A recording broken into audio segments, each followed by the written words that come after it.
Electricity में सबसे पहला जो क्वेश्चन है चार्ज क्या है, व्हाट इज चार्ज। जो लिखने वाली डेफिनेशन है वो 2 से 3 लाइन में कंप्लीट हो जाएगी, लेकिन जो समझने वाली बातें हैं वो थोड़ा सा टाइम लेंगी। अब चार्ज क्या है सुनना भाई, बहुत पुरानी बात है, जब फिजिक्स की स्टडी में ये पता चल चुका था। ये फार्मूला कौन लेके आया था, न्यूटन ने। एफ यहाँ पर क्या है, अट्रैक्शन का फोर्स है, और ये अट्रैक्शन फोर्स किनके बीच में, बिटवीन द मासेस। तो न्यूटन ने फर्स्ट टाइम लोगों को ये बताया कि भाई जो मास है, मास एक ऐसी प्रॉपर्टी है जिसकी वजह से कोई भी 2 मासेस एक दूसरे को क्या करते हैं, अट्रैक्ट करते हैं। अब इस क्लासरूम के अंदर बोर्ड और हम एक दूसरे को अट्रैक्ट कर रहे हैं, लेकिन प्रैक्टिकली ये फीलिंग नहीं आ पा रही है, ना तो हमको ये फील आ पा रहा है कि कोई हमको अट्रैक्ट कर रहा है, ना ही बोर्ड को ये पता चल पा रहा होगा कि हम उसको अट्रैक्ट कर रहे हैं। आपके और सीट के बीच में भी यही है। कोई भी मासेस, अगर आप सोच के देखो कि मास कहाँ नहीं होगा, तो जब आप दिमाग दौड़ाओगे कि मास कहाँ नहीं होगा तो पता चलेगा तो हर जगह है। यानी मास जो है वो कैसा है, यूनिवर्सल है। ये मास वाली जो प्रॉपर्टी है ये यूनिवर्सल है, यूनिवर्सल है। तो न्यूटन ने ये बताया कि कोई भी 2 मासेस एक दूसरे को हमेशा अट्रैक्ट करते हैं, और उन्होंने उस अट्रैक्शन वाले फोर्स को निकालने का तरीका भी बताया। लेकिन जब आप इस फार्मूले को लिखते हो तो कैपिटल जी की वैल्यू लिखते हो 6.67 10⁻⁻11। याद है, भूल गए, m1 m2/r²। ये जो capital G is universal gravitational constant, Newton की इस पूरी की पूरी बातचीत को यूनिवर्सल ला कहा गया था। उसके पीछे रीजन यही था क्योंकि मास तो आपको हर जगह मिलेगा, तो न्यूटन का ये जो फार्मूला है, न्यूटन का जो ये कॉन्सेप्ट है वो हर जगह लगेगा। कोई भी 2 मासेस ले लो, आप अपनी और डस्टर की बात कर सकते हो, ये जो डस्टर रखा हुआ, कोई भी 2 मासेस आप सेलेक्ट कर लो। आपने कहा कि आप अपने आप को काउंट नहीं करोगे, तो आपने कहा सन वर्सेस अर्थ। कोई भी 2 मासेस ले लो, उनके बीच में हमेशा अट्रैक्शन फोर्स काम करता है, और ये प्रूफ हो चुका है। ऐसा नहीं कि अभी ये प्रूफ नहीं हुआ है, हो चुका है। अब हम आपको उस बात का जवाब देने वाले हैं कि अगर मासेस के बीच में अट्रैक्शन फोर्स काम करता है तो स्टडी टेबल और चेयर जो है एक दूसरे के पास हो जानी चाहिए। या आपका जो स्टडी रूम है, जहाँ पर चेयर आपने रखी थी और दूसरी चेयर जहाँ पर रखी थी, टेबल जहाँ पर रखी थी, जब आप अगली मॉर्निंग में वहाँ पर पहुँचते तो जो जहाँ रखा था वहीं रखा हुआ है। अगर इनके बीच में अट्रैक्शन है तो इनके बीच की डिस्टेंस क्या होनी चाहिए, कम होनी चाहिए, बट प्रैक्टिकली तो ऐसा नहीं होता है। उसका जवाब देने क्यों नहीं होता है ऐसा। तो कैपिटल जी की वैल्यू ये होती है। अगर हम इस वैल्यू को ऐसे लिखें 6.67 m1 m2/r², और ये 10⁻⁻11 का मतलब नीचे है 10⁻11 ना, बोलो। इसका मतलब है 1 के बाद कितने जीरो लगेंगे, 1 2 3 4 5 6 7 8 9 10 11 जीरो लगेंगे। और जब 1 के बाद लगाते हो 5 जीरो तो क्या बन जाता है, लाख। 6 जीरो लगते हो तो क्या बन जाता है, 10 लाख। और ये तो 11 जीरो, तो ये बहुत बड़ा वैल्यू बन गया। अब आप सोचो कि ये सारा का सारा कैलकुलेट होने पर छोटा सा वैल्यू आएगा कि नहीं आएगा। तो जनरली जो ये आपका जो एग्जाम्पल जब आप सोचते हो अर्थ में रह करके कि हमारी टेबल और चेयर के बीच की डिस्टेंस तो नहीं बदल रही है, तो तुम्हारी चेयर का मास कितना है, अरे बहुत ज़्यादा होगा, 20 किलोग्राम। और जो आपकी जो टेबल है उसका मास कितना है, चलो मानते हैं 50 किलोग्राम। 20 किलोग्राम 50 किलोग्राम 200 किलोग्राम तो ह्यूमन कैंडिडेट्स के मासेस होते हैं। तो अगर आप इन मासेस को देखो तो ये बहुत छोटे छोटे मासेस हैं। सन का मास बहुत बड़ा है, अर्थ का मास बहुत बड़ा है, ये बहुत हैवी मासेस होते हैं। उन लोगों के कंपेयर में जो हमारी अर्थ में सराउंडिंग में जो लोग हैं, हम, आप, ट्रक, रेलगाड़ी, एरोप्लेन, ये सब कैसे हैं? छोटे छोटे मासेस।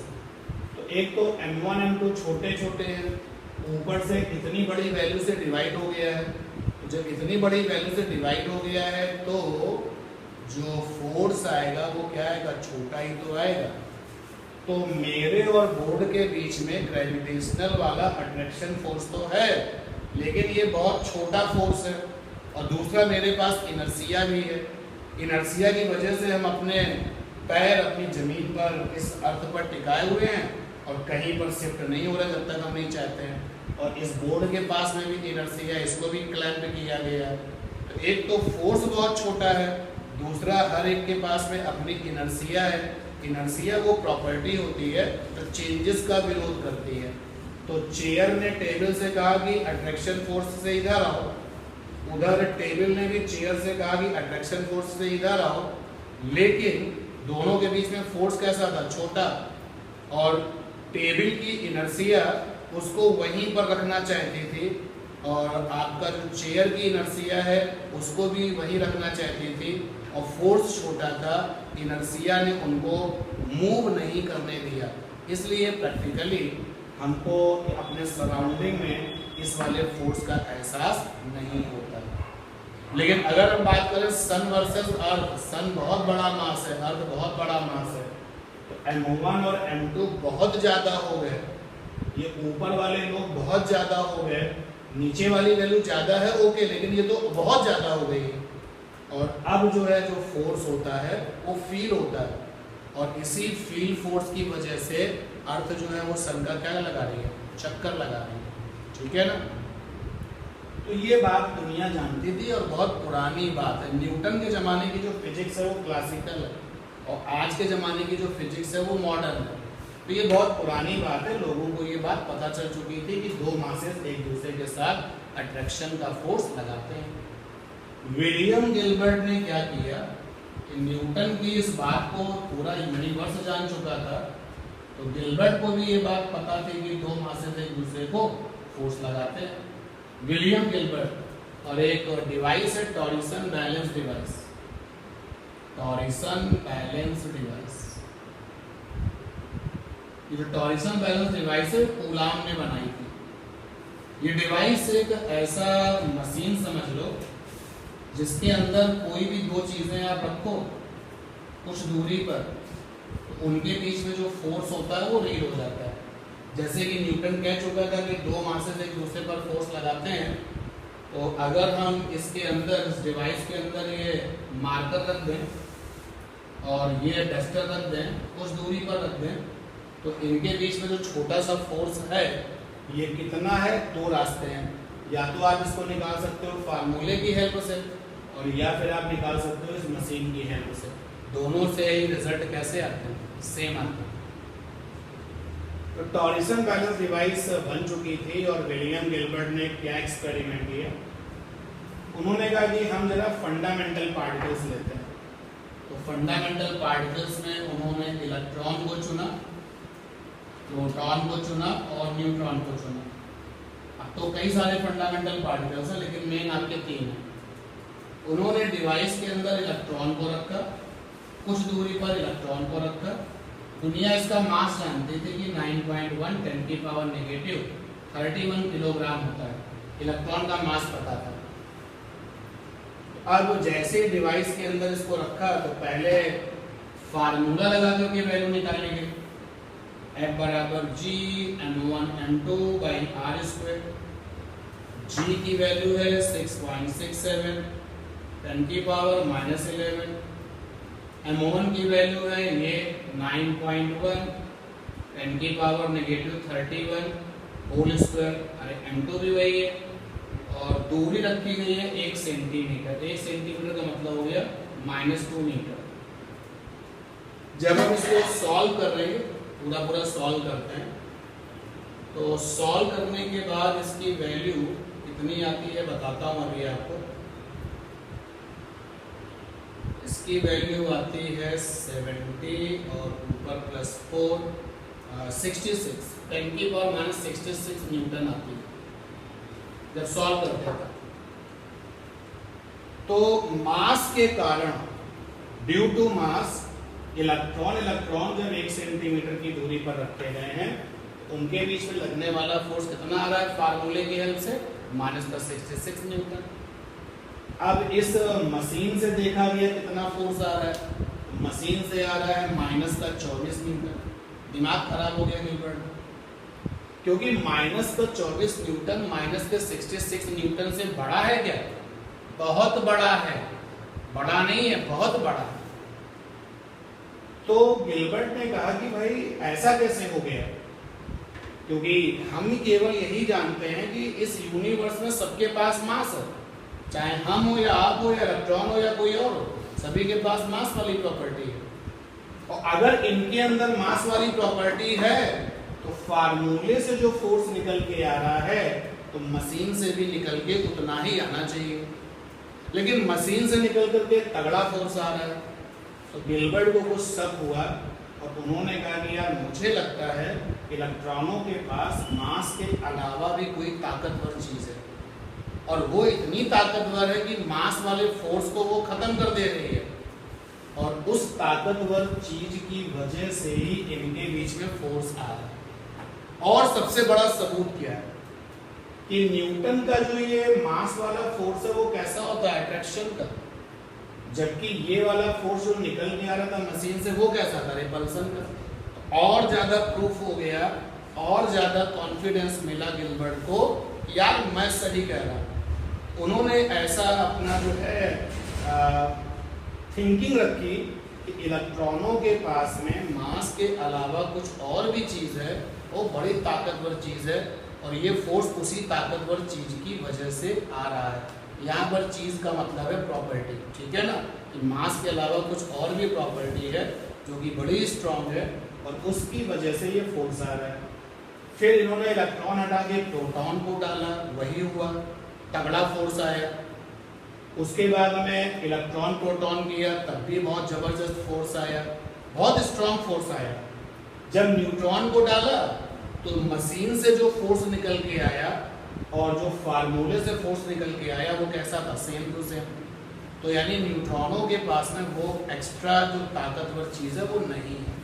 गिलबर्ट का ये एक्सपेरिमेंट खत्म हुआ, और क्योंकि उन्होंने एक्सपेरिमेंट करने के लिए इस टॉरसन बैलेंस डिवाइस का इस्तेमाल किया, तो कूलाम ने बनाई थी, तो लोगों को ये पता चल गया कि इलेक्ट्रॉन और प्रोटॉन इस यूनिवर्स में दो ऐसे लोग हैं जिनके पास मास तो है ही, लेकिन मास के अलावा एक और एक्स्ट्रा प्रॉपर्टी है जो बड़ी स्ट्रांग है, वो मास से भी ज्यादा स्ट्रांग है।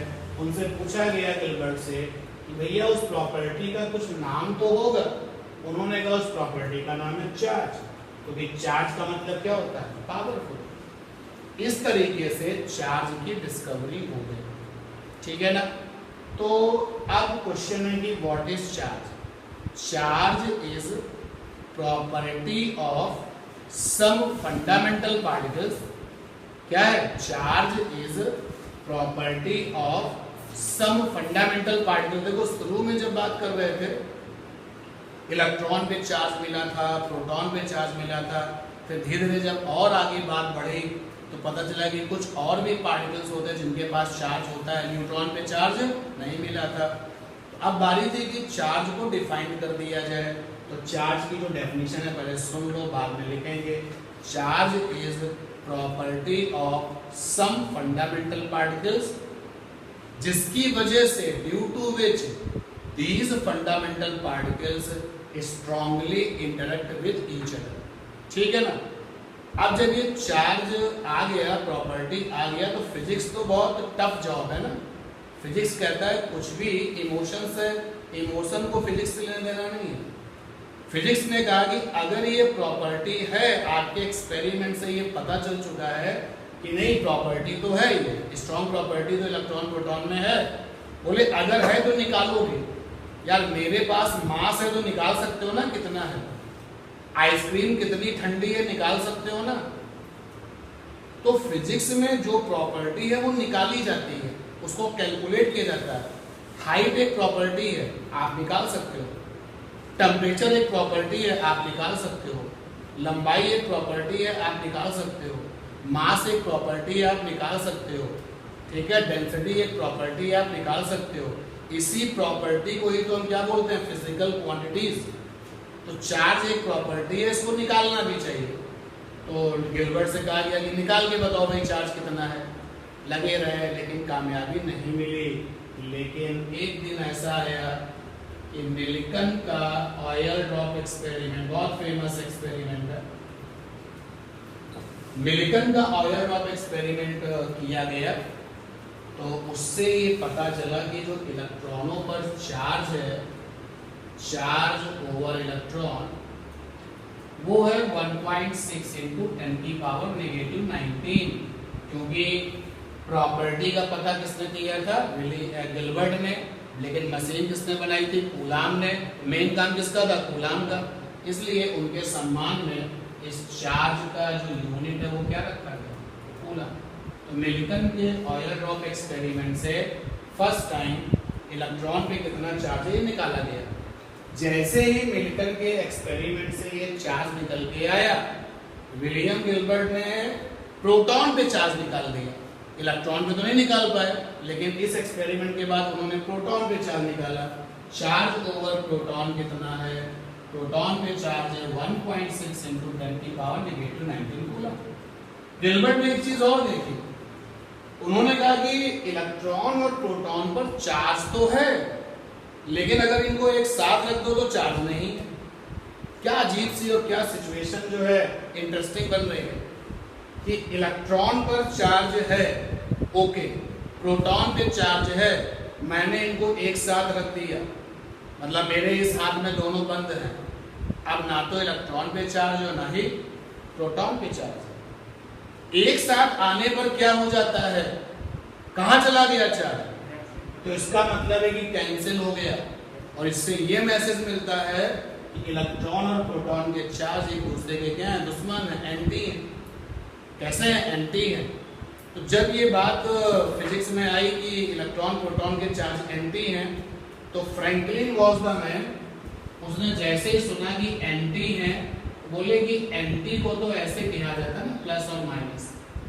भाई ये और ये एंटी है तो एक प्लस है, दूसरा कैसा है।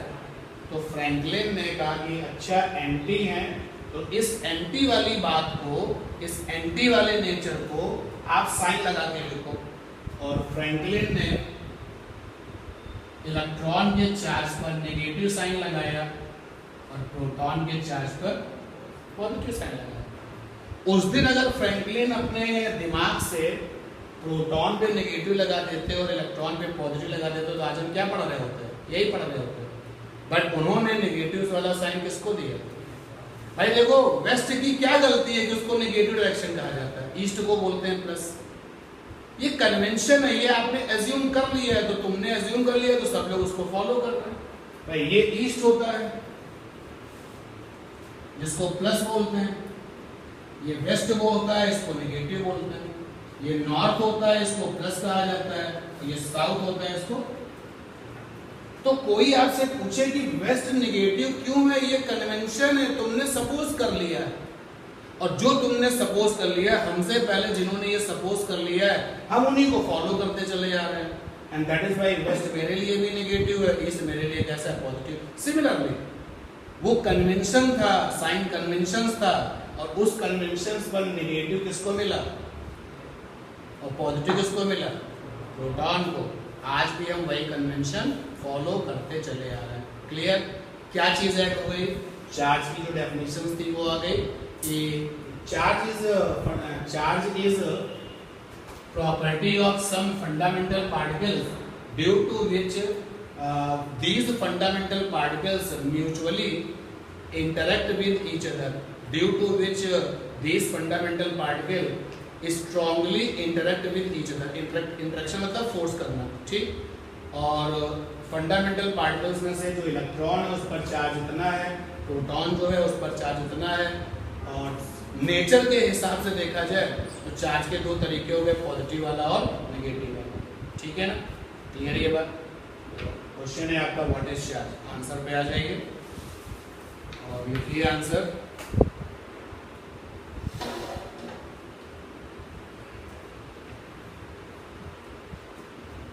Charge is property of some fundamental particles. Charge is property of some fundamental particles. Charge is property of some fundamental particles. Bracket में लिख दो electron comma proton bracket close. Charge is property of some fundamental particles. Bracket में electrons comma proton bracket close. Due to which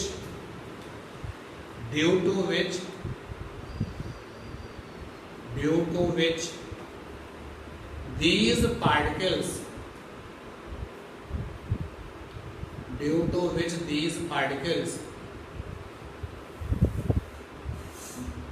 mutually interact with each other.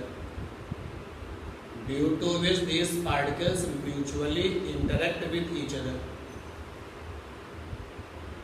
Mutually interact with each other. Next line पर आ जाइए. ये दोनों point निकालिए. Next line पर charge हुआ electron is equal to minus का 1.6 इंटू 10 की पावर नेगेटिव 19 कूलम और charge over proton is equal to 1.6 into 10 की पावर नेगेटिव 19 कूलम. कूलम जो है वो चार्ज का यूनिट है. एसआई यूनिट है कूलम. एसआई यूनिट चार्ज का कूलम भी है. एसआई यूनिट चार्ज का एम्पियर इनटू सेकंड भी है. जो एसआई यूनिट है चार्ज का, एसआई यूनिट ऑफ चार्ज वो कूलम है. इस कूलम और इसको एम्पियर इनटू सेकंड से भी जानते हैं. सीजीएस यूनिट चार्ज का है स्टैटिक कूलम. कूलम के नाम के आगे स्टैटिक लगा. और या फिर फ्रैंकलिन. और भी चार्ज की यूनिट्स हैं. फैराडे भी चार्ज की यूनिट है. एम्पियर इनटू आर्ट्स भी चार्ज की यूनिट है. इलेक्ट्रोमैग्नेटिक यूनिट ईएमयू भी चार्ज की यूनिट है. स्टैटिक कूलम को शॉर्ट में ईएसयू भी कहा जाता है. ईएसयू स्टैटिक कूलम को शॉर्ट में ईएसयू कहा जाता है. ईएसयू इलेक्ट्रोस्टैटिक यूनिट. सीजीएस चार्ज की बहुत यही है. स्टैटिक कूलम और फ्रैंकलिन ईएसयू भी कहा जाता है. इसके अलावा भी कुछ यूनिट्स हैं चार्ज की. फैराडे भी चार्ज की यूनिट है. एक फैराडे बराबर होता है 96500 कूलम. ईएमयू भी चार्ज की यूनिट है. EMU electromagnetic unit. केमिस्ट्री में जो यूनिट ऑफ चार्ज लिया जाता है सिंप्लिसिटी के लिए वो ईएमयू लिया जाता है. बट ये जो ईएमयू है, ये जो फैराडे है, दीज आर द एडिशनल्स. ये ना तो एसआई के पार्ट है ना ही सीजीएस के पार्ट है. एक्स्ट्रा प्रैक्टिकल कहते हो आप. Practical units of the charge इनको कहते हो. फैराडे हो गया और ईएमयू हो गया. चार्ज क्या होता है ये पता चल चुका था. ठीक. अब जिस चार्ज को हम लोगों ने जान लिया है उसकी अपनी कुछ प्रॉपर्टीज होती हैं. जैसे मास की अपनी प्रॉपर्टीज होती हैं. कोई बता सकता है मास की कोई भी एक या दो प्रॉपर्टी बताइए मास की. चार्ज की भी प्रॉपर्टीज हैं. Property of charge. मास की प्रॉपर्टी अगर आपको पता है तो बताइए. मास हर जगह सेम होता है. अगर ऐसा होता तो फिर आप माउंटेन का मजा नहीं लेते यार. कहीं मास ज्यादा है तो कहीं कम है. चलो खैर हमें तो फोकस करना है प्रॉपर्टीज ऑफ चार्ज पर. तो प्रॉपर्टीज ऑफ चार्ज पर वैसे तो बहुत सारी प्रॉपर्टीज हैं बट लेकिन तुम्हारे लिए जो जरूरी है उसमें चलते हैं. Charge is quantized. देखो जिसके बारे में ये पता हो कि इसकी कम से कम वैल्यू इतनी है उसको क्वांटाइज्ड कहा जाता है. बात तो समझो. आज तक फिजिक्स में ये नहीं पता कि कम से कम मास कितना है. नहीं पता. इसलिए मास क्वांटाइज नहीं है. मास क्वांटाइज नहीं है। आप अपनी बॉडी की बात करो, आपकी बॉडी का सबसे छोटा हिस्सा क्या है? उससे छोटा फिर कोई ना। आपकी बॉडी में सबसे छोटा हिस्सा सेल। आपकी बॉडी क्वांटाइज है, सेल से छोटा तो कुछ नहीं होता। मुझे नहीं पता, आप बताइए। तो फिर सेल के जो अंदर होता है उसकी बात करो, क्या है? माइटोकॉन्ड्रिया। उससे छोटा तो नहीं होता। न्यूक्लियस के अंदर न्यूक्लियो होता है। तो फिर चलो हम लोग ऐसा चलो मान के फिर चलते हैं कि चलो मान लेते हैं कि सेल ही सबसे छोटा है मेरी बॉडी का। इससे छोटा तो नहीं है, मेरी बॉडी क्वांटाइज्ड है। तो सामने वाले के बारे में जब ये पता हो कि इसकी मिनिमम वैल्यू इतनी है तो वो क्वांटाइज्ड है, चार्ज क्वांटाइज्ड है। चार्ज क्वांटाइज्ड है, इसका मतलब ये है कि मिनिमम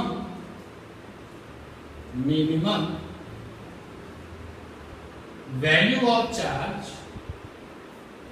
इज 1.6 into 10 की पावर -19 कूलम।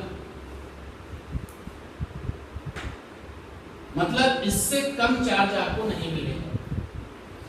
तो सबसे कम चार्ज है वो इतना है। अब इससे कम मिलेगा नहीं तो इसका मतलब क्या? इसका डबल मिलेगा। अब फ्रैक्शन नहीं मिल सकता। आप बात समझ रहे हैं ना? जब चार्ज इससे कम होगा ही नहीं तो इससे कम होगा तो इसका कोई फ्रैक्शन पार्ट तो होना ही नहीं है। तो चार्ज कितना मिल सकता है? इसका डबल, ट्रिपल, 4 टाइम्स, 6 टाइम्स। तो मिनिमम वैल्यू ऑफ चार्ज जो है वो 1.6 into 10 की पावर -19 कूलम है। और इस वैल्यू को सिंबल दिया गया है और वो सिंबल है डिनोटेड बाय सिंबल स्मॉल ई। कोई कंफ्यूजन नहीं है। जबरदस्ती में अगर आप कंफ्यूज होगे तो फंस जाओगे। जैसे देखो, ई के ऊपर नेगेटिव लगा दे तो मतलब है इलेक्ट्रॉन, ई के ऊपर प्लस लगा दे तो मतलब क्या है? प्रोटॉन। अब केवल ई लिखे तो मतलब क्या है? मार पड़ जाएगी। केवल ई लिखे तो 1.6 into 10 की पावर -19 कूलम। ठीक है ना? तो ये सिंबल ई है। इसका मतलब आप ये कह सकते हो कि बहुत सारे ई मिल करके चार्ज बनाते हैं और बहुत बड़ा चार्ज अगर टूटेगा तो इसी में टूटेगा।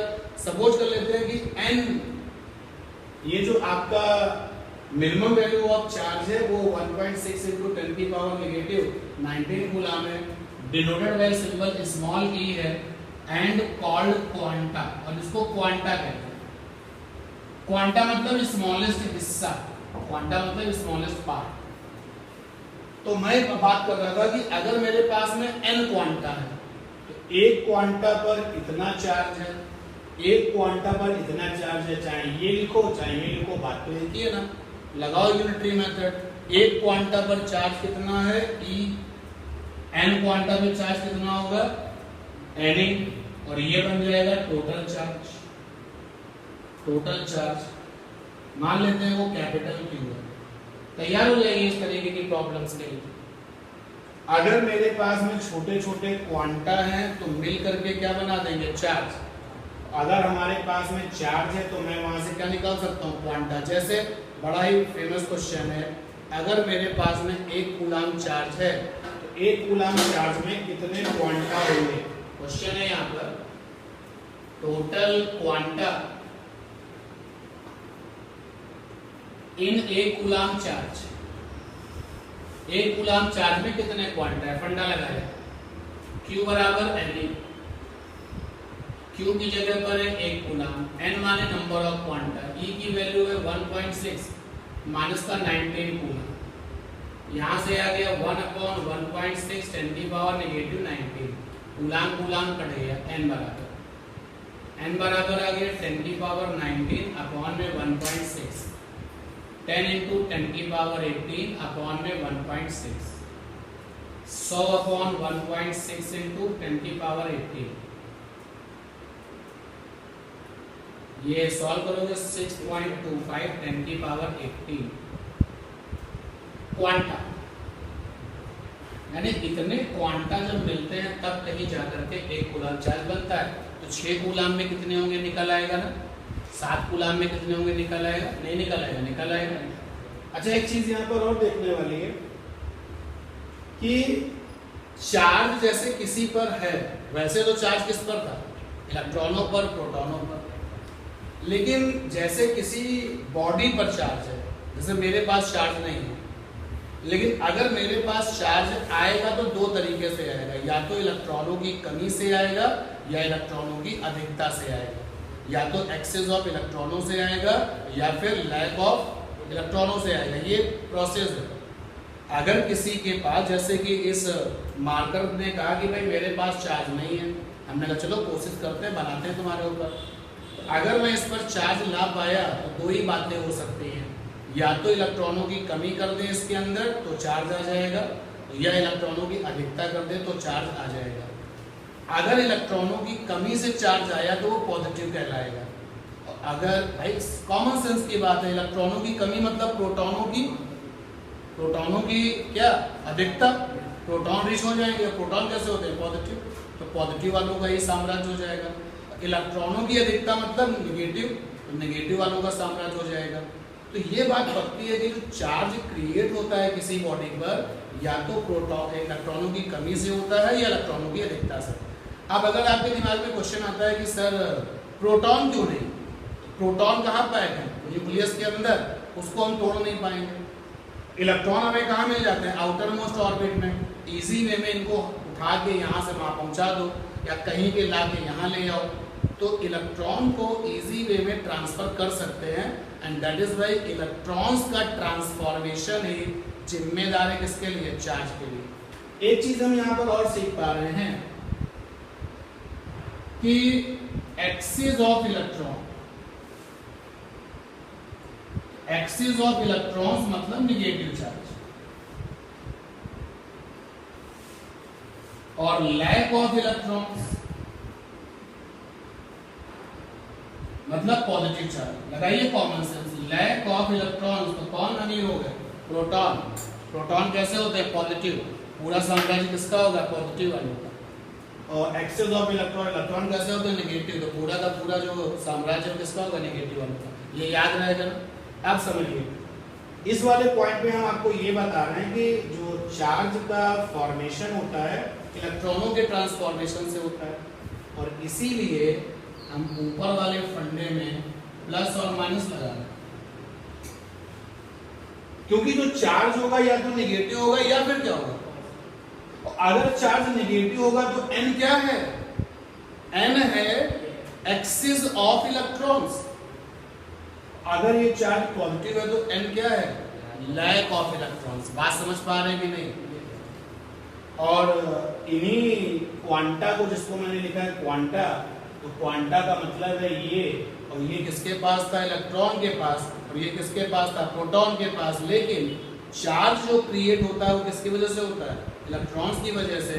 तो आप क्वांटा की जगह पे क्या लिख सकते हैं, इलेक्ट्रॉन्स। जैसे मैं बोलूं कि 6.25 10⁻18 इलेक्ट्रॉन्स मिल करके इतना बनाएंगे तो भी सही, क्वांटा मिलकर इतना बनाएंगे तो भी सही, ठीक है ना।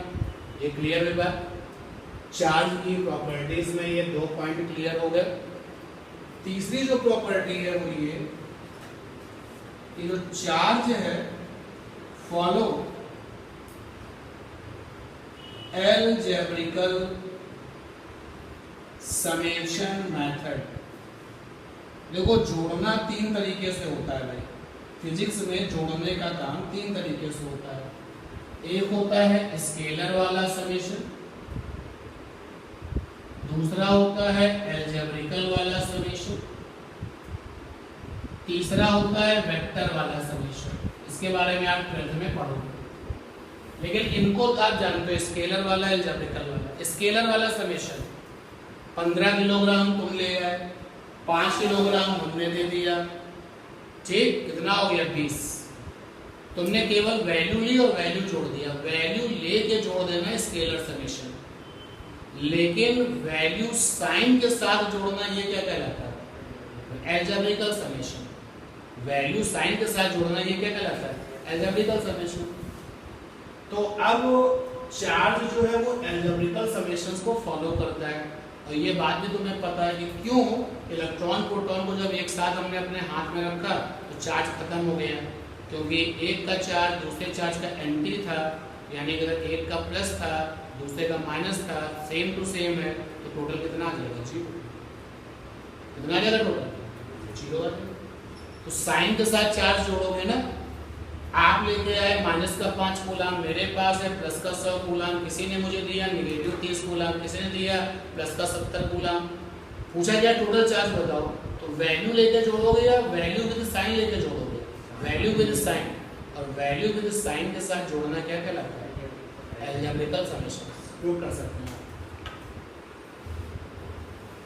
प्रॉपर्टीज, एक बात तो और पता चली है, बताते हैं आपको ये प्रॉपर्टी में। Charge in rest form electric field energy.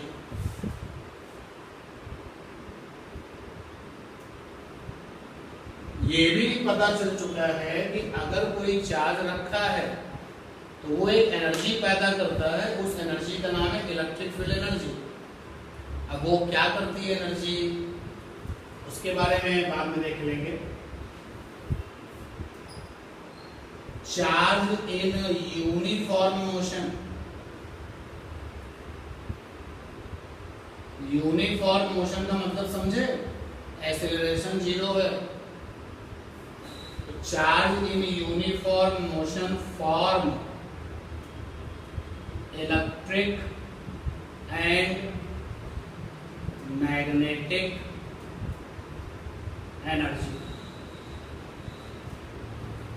जो चार्ज यूनिफॉर्म मोशन करता है वो एनर्जी पैदा करता है। जब चेक किया जाता है कि उसकी एनर्जी कैसी है, तो पता चलता है कि उसकी एनर्जी इलेक्ट्रिक और मैग्नेटिक का कॉम्बिनेशन है। और charge in non uniform motion,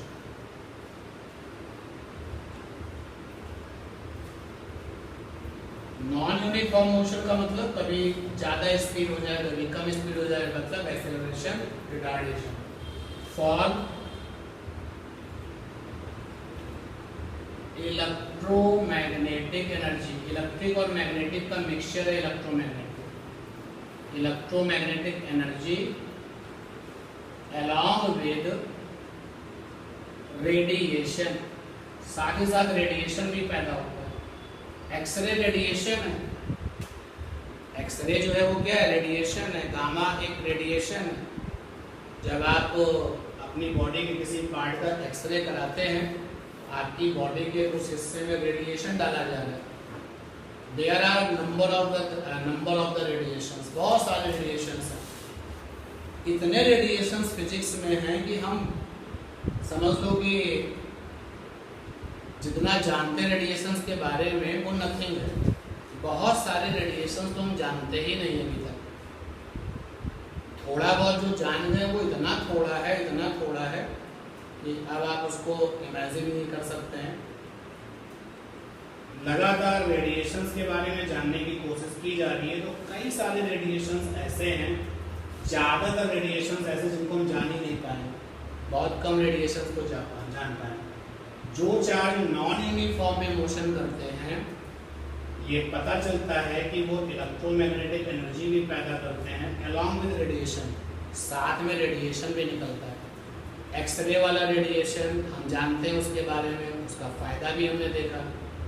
gamma ray वाला रेडिएशन, गामा रेडिएशन अगर किसी पर गिर जाए तो मोटी से मोटी दीवार भी क्या हो जाएगी? टूट जाएगी। इतना ताकतवर रेडिएशन होता है।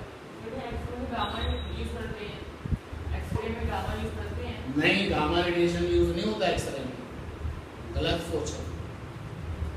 एक्सरे रेडिएशन देखो, लाइट एक रेडिएशन। अब आप बात को समझो, लाइट वाला रेडिएशन अगर ज्यादा आपकी बॉडी पर गिरे नुकसान है, अरे स्किन काली हो जाती है, और कम गिरे तो भी नुकसान है। अगर आप जो है धूप में नहीं जा रहे हो, लाइट का रेडिएशन नहीं गिर रहा है, तो भी आपको नुकसान है। एक्सरे वाला रेडिएशन भी हार्मफुल है, लेकिन इमरजेंसी के केस में, मेडिकल पर्पस के केस में किया जाता है। लाइट इज रेडिएशन, इतना सरप्राइजिंग क्यों हो इस बारे में? What do you mean by radiation? अगली हेडिंग आपकी होगी conductors and insulators. Next heading है कंडक्टर्स एंड इंसुलेटर्स।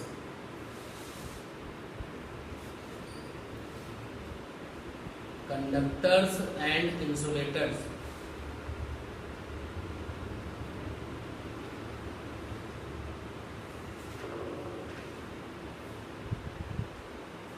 लिखें इसमें पहला, एक साथ लिखना है तो सबसे पहले आप लिखें नेक्स्ट लाइन से, conductors are those materials, conductors are those materials which having free electrons. Conductors are those materials which having free electrons.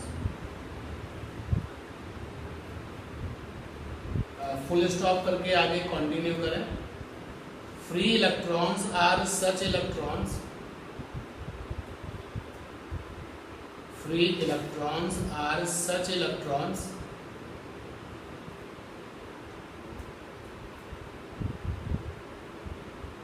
free electrons are such electrons which can move anywhere within the material,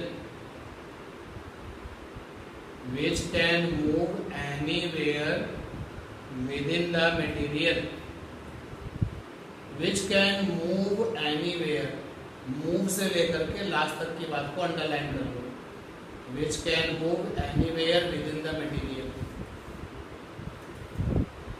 example में सारे के सारे metals, सारे के सारे metals क्या liquid conductors होते हैं? हाँ हो सकते हैं। क्या गैसेस कंडक्टर्स होती हैं? हाँ हो सकती है, ठीक है ना। लेकिन मेटल्स तो सारे के सारे किस में आते हैं? कंडक्टर्स में आते हैं। नेक्स्ट लाइन पर आ जाओ भाई, नेक्स्ट लाइन पे, नेक्स्ट पैराग्राफ नहीं है, नेक्स्ट लाइन पर लिख लो अपने आप, insulators are such materials, insulators are such materials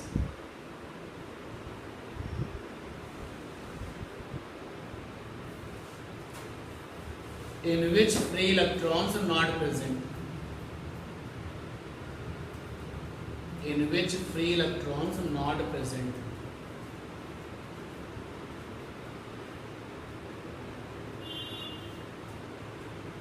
in which free electrons are not present।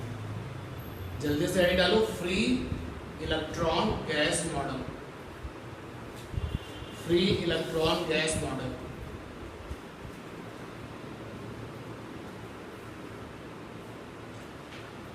नहीं हो पाएगा फ्री इलेक्ट्रॉन गैस मॉडल। तो फ्री इलेक्ट्रॉन गैस मॉडल क्या कहता है सुनिए, अगर आप एक कंटेनर में, बर्तन में गैस को भरें और फिर गैस के मॉलिक्यूल्स के बारे में सोचें, बर्तन में जो गैस है उसके मॉलिक्यूल्स क्या कर रहे हैं। जब आप गैस के मॉलिक्यूल्स के बारे में सोचेंगे तुरंत तुम्हारे दिमाग में एक बात आएगी, रैंडम मोशन। ये मॉलिक्यूल कहीं भी जा सकता है, कोई इस बात की गारंटी नहीं ले सकता कि गैस के अंदर जो ये मॉलिक्यूल है वो कहाँ जाएगा। अभी ये इधर जा रहा है, हो सकता है कि यहाँ चलने लगे, हो सकता है कि यहाँ जाए, यहाँ जाए। तो सभी मॉलिक्यूल्स के बारे में केवल एक ही बात कही जा सकती है कि इनका जो मोशन है वो रैंडम है। और जरा कुछ सोचें, तो ये जो गैस के मॉलिक्यूल्स हैं ये बर्तन की दीवार से टकराते हैं, आपस में कभी नहीं टकराते हैं। जो गैस मॉडल है, आइडियल गैस सुना है, नहीं सुना आप लोगों ने? गैस जानते हो ना, आगे जाकर के फिर आप आइडियल गैस पढ़ोगे तो वहाँ पर ये कहा जाता है कि गैस के मॉलिक्यूल्स आपस में कभी टकराते नहीं हैं। ओकेजनली टकरा सकते हैं लेकिन बहुत रेयर कंडीशन है। क्यों नहीं टकराते वो सब आप आगे जाके सीखोगे। तो ये जो गैस के मॉलिक्यूल्स हैं ये आपस में तो नहीं टकराते हैं, बहुत रेयर सिचुएशंस होती है जब टकराते हैं। ये गैस के मॉलिक्यूल्स रैंडम मोशन करते करते बर्तन की दीवार से टकराते हैं, जो भी बाउंड्री मिलती है उससे जाके टकराते हैं। तो गैस के मॉलिक्यूल्स क्या करते हैं, कोलिजन करते हैं। कोलिजन किसके साथ करते हैं, दीवार के साथ, दीवार के साथ कोलिजन करते हैं, जो कंटेनर की वॉल होती है उसके साथ कोलिजन करते हैं। अच्छा, जब कोलिजन करते हैं तो टकराने से टेम्परेचर बनता है, टेम्परेचर बनता है। और अगर आपको ये फार्मूला याद है या कभी पढ़ा है तो अच्छी बात है कि गैस के मॉलिक्यूल्स की स्पीड, तो फार्मूला होता है √3RT/m, जहाँ पे T होता है टेम्परेचर, M मॉलिक्यूलर मास सबको पता होगा, गैस का मॉलिक्यूलर मास है, और R जो है ये गैस कांस्टेंट है। तो गैस के मॉलिक्यूल्स की जो स्पीड होती है उसका फार्मूला ये है 3RT/m। बट इस फार्मूले से केवल इतना तुमको इंफॉर्मेशन लेना है कि टेम्परेचर बढ़ने से स्पीड क्या हो जाएगी, बढ़ जाएगी, ठीक है ना। और यहाँ तो ये लगातार टकरा रहे हैं तो टेम्परेचर बढ़ रहा है, इसलिए टेम्परेचर बढ़ रहा है तो इनकी स्पीड भी बढ़ रही है। और टेम्परेचर की सिचुएशंस में जो इनके पास स्पीड होती है उसको कहते हैं थर्मल स्पीड। थर्मल स्पीड ये हमने बात करी है गैस के मॉलिक्यूल्स के बारे में जो कंटेनर के अंदर है। और भी जो बातें आप यहाँ सोच सकते हो, जो मेन पॉइंट है वो हमने आपको बताए हैं। फ्री इलेक्ट्रॉन कंडक्टर के अंदर बिल्कुल ऐसा ही करते हैं, सोच के देखो, ये आपका कंडक्टर, इसके अंदर फ्री इलेक्ट्रॉन है,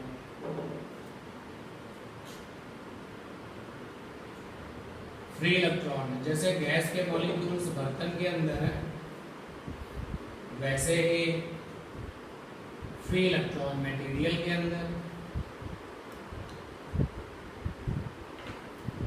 इनका मोशन कैसा होता है, आंसर है रैंडम वाला होता है। इसमें भी कुछ नहीं पता कि इलेक्ट्रॉन कहाँ जाएगा, कहीं भी जा सकता है। एक तो मैचिंग आपकी ये हो गई कि फ्री इलेक्ट्रॉन्स मटेरियल के अंदर रैंडम मोशन करते हैं, और इनके मोशन करने का जो स्टाइल है, जो तरीका है, बिल्कुल वैसा ही होता है जैसे कि गैस के मॉलिक्यूल्स कंटेनर के अंदर करते हैं। पहला पॉइंट।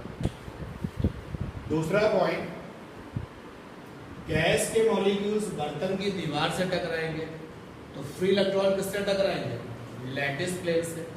ये मैंने आपको पिछली क्लास में बताया था, मटेरियल बनता है किससे, एटम के जाल से। एटम, फिर एटम, ये एटम के बगल में एटम, ऊपर एटम, नीचे एटम, ऐसे एटम करके ये एटम का जाल बन जाता है। इस एटम के जाल को बोलते हैं लैटिस प्लेट।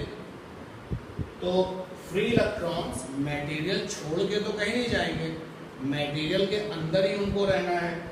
ये गैस के मॉलिक्यूल्स बर्तन को छोड़ के तो कहीं नहीं जाएंगे, रहना इनको कहाँ है, बर्तन के अंदर रहना है। लेकिन ये जब टकराएंगे तो किससे टकराएंगे, दीवार से। और ये जब टकराएंगे तो किससे टकराएंगे, लैटिस प्लेट से टकराएंगे। दूसरा पॉइंट ये हो गया, यानी ये भी कोलिजन करते हैं, ये भी कोलिजन वाली घटना करते हैं जैसे कि गैस के मॉलिक्यूल्स किया करते थे। अब कोलिजन होता है तो फिर स्पीड आती है, और स्पीड का फार्मूला ये है। तो हमारी फिजिक्स में इन इलेक्ट्रॉनों को बिल्कुल गैस का मॉलिक्यूल समझा है। क्यों समझा है, क्योंकि इलेक्ट्रॉनों का भी मास आप देखो ना, 9.1 10⁻³ किलोग्राम। ये -31 का मतलब क्या है, नीचे 10⁻31 यानी बहुत बहुत बहुत बहुत छोटा।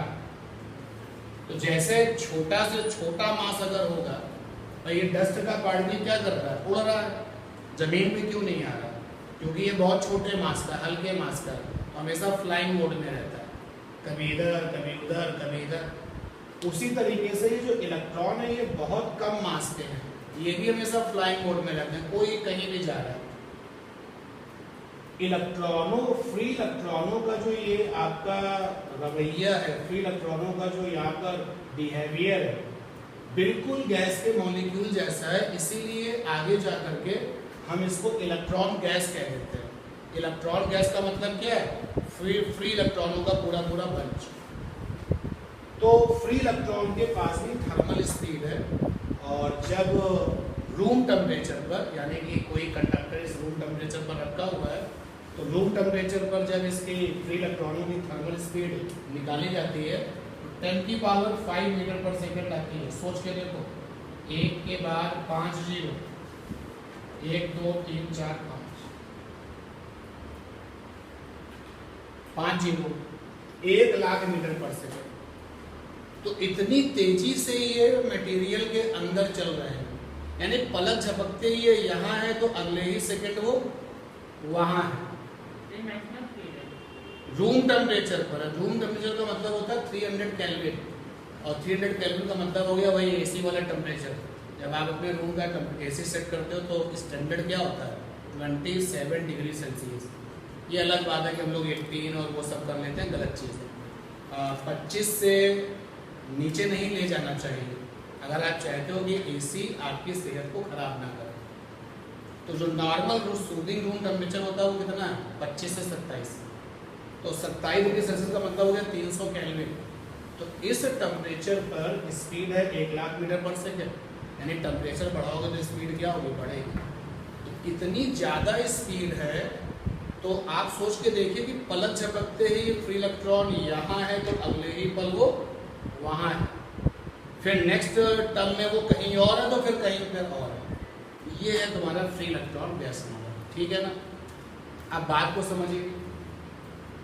मॉडल जो होता है वो थ्योरेटिकल विजन होता है, थ्योरेटिकल सोच होती है, और आप जैसे इस मॉडल को देने वाले लोगों ने जो जो कहा हमने एक्सेप्ट कर लिया, चलो मान लिया कि आपकी कही गई बातें सारी सही है।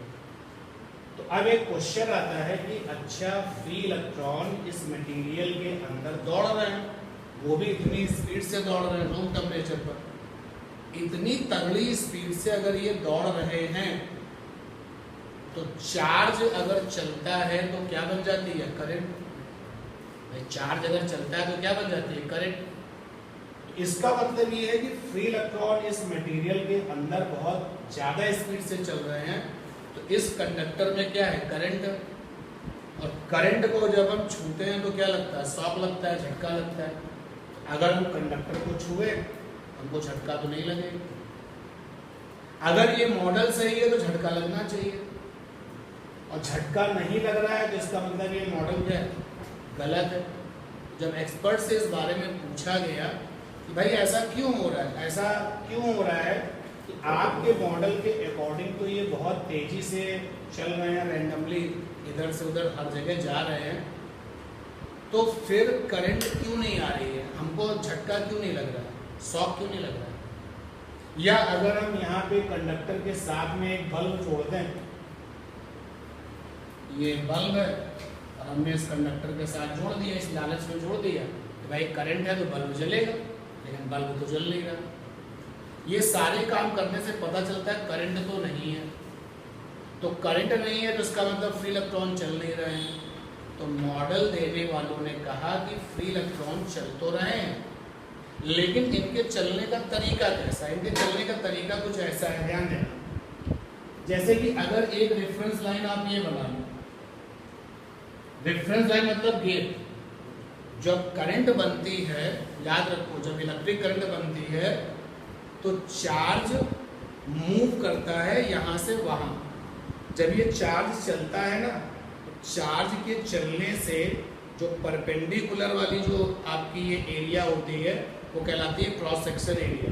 तो सपोज कर लो कि चार्ज जा रहा है, ये चार्ज ये जा रहा है, ऐसे जा रहा है चार्ज, तो फ्लो के परपेंडिकुलर ये जो एरिया होता है इसको बोलते हैं क्रॉस सेक्शन एरिया।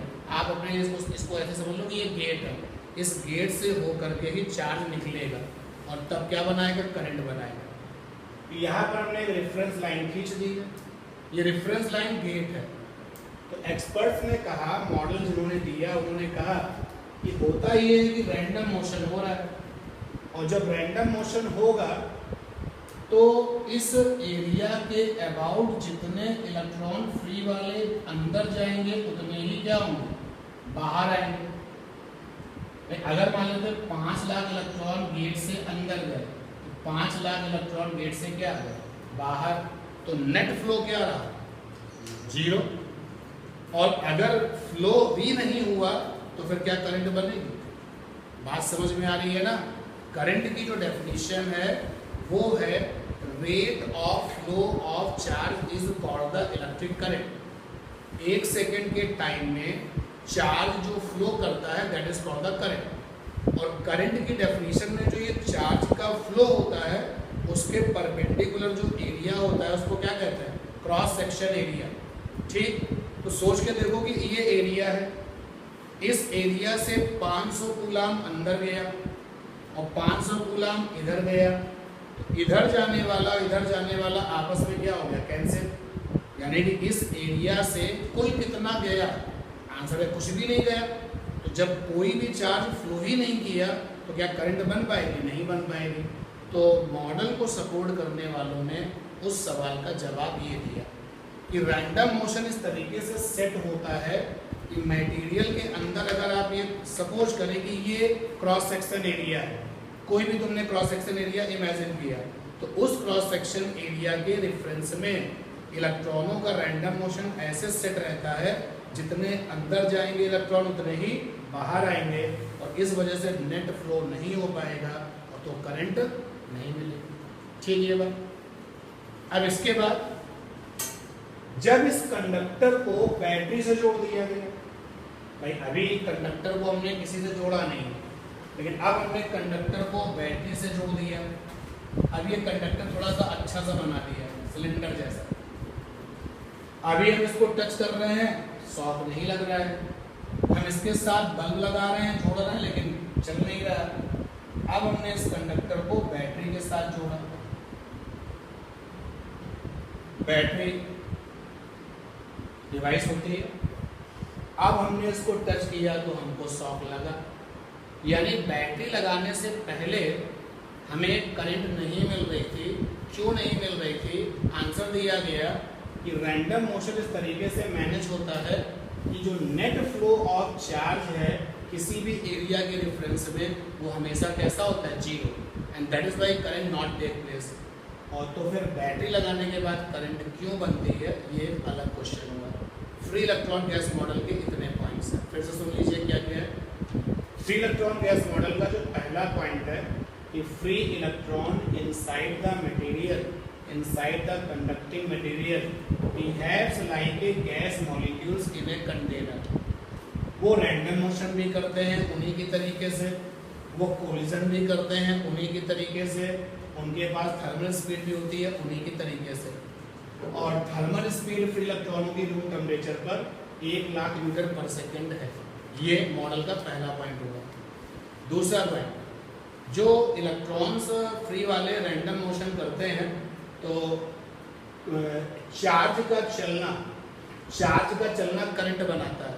तो यहाँ पे फ्री इलेक्ट्रॉन इतनी तगड़ी स्पीड से चल रहा है तो करंट बननी चाहिए, तो शॉक लगना चाहिए, बट ऐसा नहीं हो रहा। तो जनरल सिचुएशंस में कंडक्टर में करंट नहीं होती है। क्यों नहीं होती है? अगर हमारे घर का दरवाजा लोहे का है तो किसका बना है, कंडक्टर का बना है। हम उसको टच करके आए, कोई करंट नहीं है, कोई भी करंट नहीं है। क्यों नहीं है? जबकि फ्री इलेक्ट्रॉन तो थर्मल स्पीड से अपने आप को चला रहे, बल्कि इस समय जो टेम्परेचर है वो तो बहुत ज़्यादा है, इस समय उनकी स्पीड और ज़्यादा है। तो जब कंडक्टर के अंदर इलेक्ट्रॉन चल रहे हैं तो हमको करंट क्यों नहीं लगती? क्योंकि उन लोगों ने अपने आप को ऐसे मैनेज किया हुआ है कि किसी भी एरिया के करस्पॉन्डिंग जितना फ्लो ऑफ चार्ज इधर होगा उतना ही फ्लो ऑफ चार्ज उधर होगा, तो नेट फ्लो क्या हो जाएगा, 0। और जब नेट फ्लो 0 हो जाएगा तो फ्लो ही नहीं हुआ टोटल, तो क्या करंट बन पाएगी? नहीं बन पाएगी। फिर क्वेश्चन आया कि बैटरी लगा दें, अगर आप अपने दरवाजे पर बैटरी लगा दें तो करंट लगेगी? बिल्कुल करंट फील आएगी। क्यों बनती है करंट, इस पर बात करेंगे। हेडिंग है आपकी फ्री इलेक्ट्रॉन गैस मॉडल, और इस हेडिंग का पहला पॉइंट, फर्स्ट पॉइंट लिखें आप,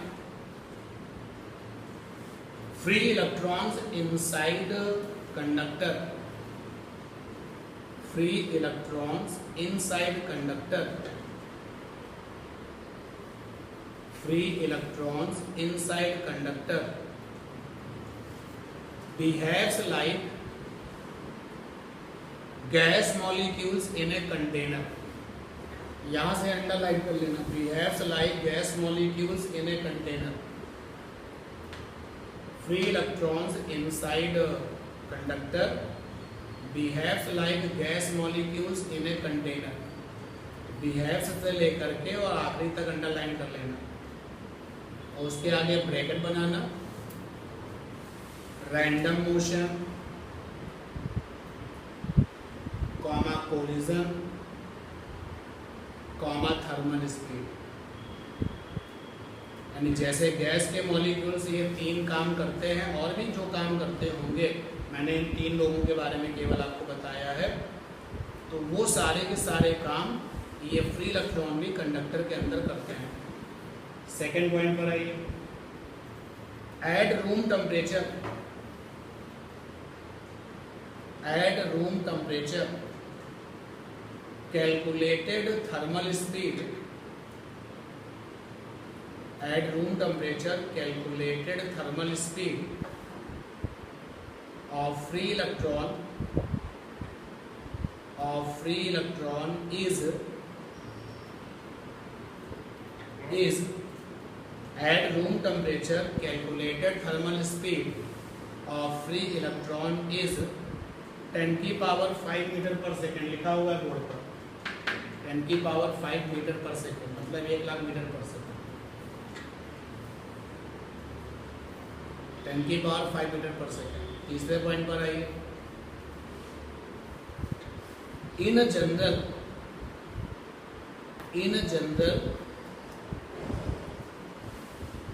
free electrons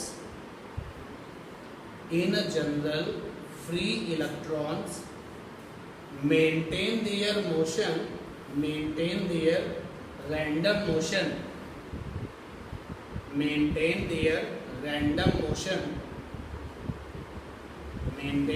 random motion such that net flow of charge always remain zero. Net flow of charge always remain zero. Net flow of charge always remain zero. Therefore, no electric current take place throughout the conductor. Therefore, no electric current take place throughout the conductor. Therefore, no electric current take place throughout the conductor.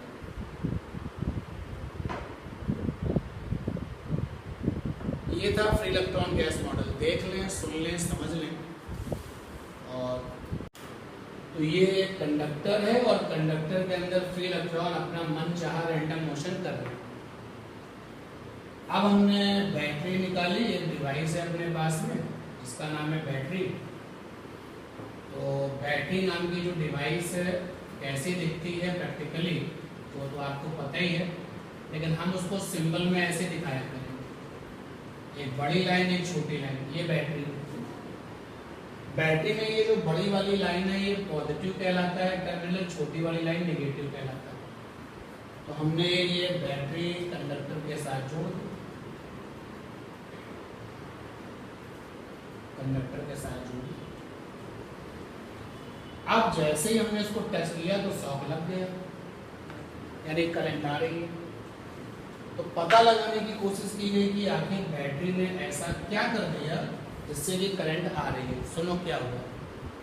पता चलता है कि battery जो है conductor के अंदर एक ताकतवर चीज पैदा करती है और उस ताकतवर चीज का नाम है इलेक्ट्रिक फील्ड।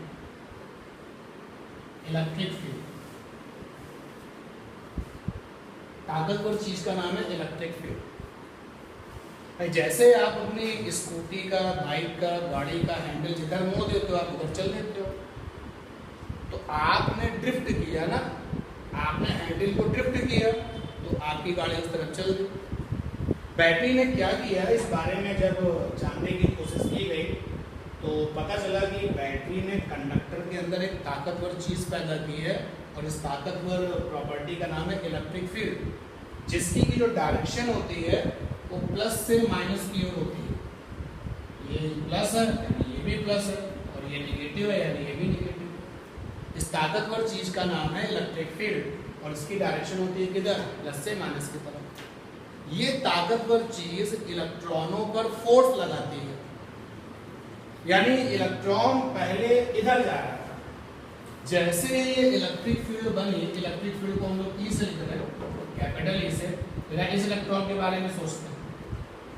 अभी ये फ्री था, जहां मानो वहां जाए, लेकिन जैसे ये ताकतवर इलेक्ट्रिक फील्ड वहां बनती है, इन इलेक्ट्रॉनों पर एक फोर्स लगाती है और उस फोर्स की जो डायरेक्शन है वो फील्ड से उल्टा होती है। यानी इलेक्ट्रॉन की मर्जी खत्म, तुम अभी यहाँ वहां कहीं भी जा सकते थे, अब स्टॉप हो गया, अब इसको इधर ही चलना पड़ेगा। सारे के सारे फ्री इलेक्ट्रॉनों को इस फोर्स की वजह से ड्रिफ्ट होना पड़ता है, ड्रिफ्ट होना पड़ता है। तो रैंडम मोशन खत्म हो गया, अब सारे के सारे फ्री इलेक्ट्रॉन एक निश्चित दिशा में चलने लगे और जब ये ऐसे चलने लगे तो हम एरिया ये लेंगे, क्योंकि फ्लो के हमेशा क्या लेते हैं, परपेंडिकुलर। अब जब हम ये एरिया लेंगे तो चलो जरा इस एरिया को भी दिखा देते हैं। मान लो ये वाला एरिया लिया मैंने, अगर आप एरिया के इस तरफ खड़े हैं तो क्या बोलोगे, सारे फ्री इलेक्ट्रॉन जा रहे हैं, अब आने वाला काम खत्म हो गया, अब केवल आपने क्या बोला, गए। कितने गए, 4 लाख। अगर आप इस एरिया के इस तरफ खड़े हैं तो क्या बोलोगे, 4 लाख आ रहा है। अब वो वाली बात खत्म हो गई, जितना आना है उतना ही क्या जाना है। अब आप यहाँ पर या तो ये कहोगे इतने इलेक्ट्रॉन चले गए, या फिर ये कहोगे इतने इलेक्ट्रॉन आ रहे हैं, तो क्या नेट फ्लो जीरो हो पाएगा। और जब नेट फ्लो जीरो नहीं हो पाएगा तो करंट तो बनेगी, क्योंकि अगर चार्ज का फ्लो हो रहा है इसका मतलब क्या है, वहां पर इलेक्ट्रिक करंट। और बैटरी लगाने से पहले ये एकदम फ्री स्टाइल थे, इनको कोई रोकने टोकने वाला नहीं था। लेकिन जैसे ही बैटरी लगती है, कंडक्टर के अंदर एक ताकतवर चीज पैदा होती है, उस प्रॉपर्टी का नाम है इलेक्ट्रिक फील्ड। उसकी डायरेक्शन कैसी होती है, प्लस से माइनस की ओर होती है। ये इलेक्ट्रिक फील्ड क्या करती है, इलेक्ट्रॉनों को अपोजिट डायरेक्शन में एक फोर्स लगाती है, इसको बोलते हैं ड्रिफ्ट करना, जबरदस्ती मोड़ना। ये इलेक्ट्रॉन फील्ड से पहले इधर जा रहा था, देखो बेचारे इधर जाना पड़ेगा, और ड्रिफ्टिंग हो जाने की वजह से net flow of charge zero नहीं हो पाता, और इसलिए बैटरी लगाने के बाद कंडक्टर में करंट बनती है। क्लियर ये बात, पक्का क्लियर हो गई कि नहीं बात हो गई।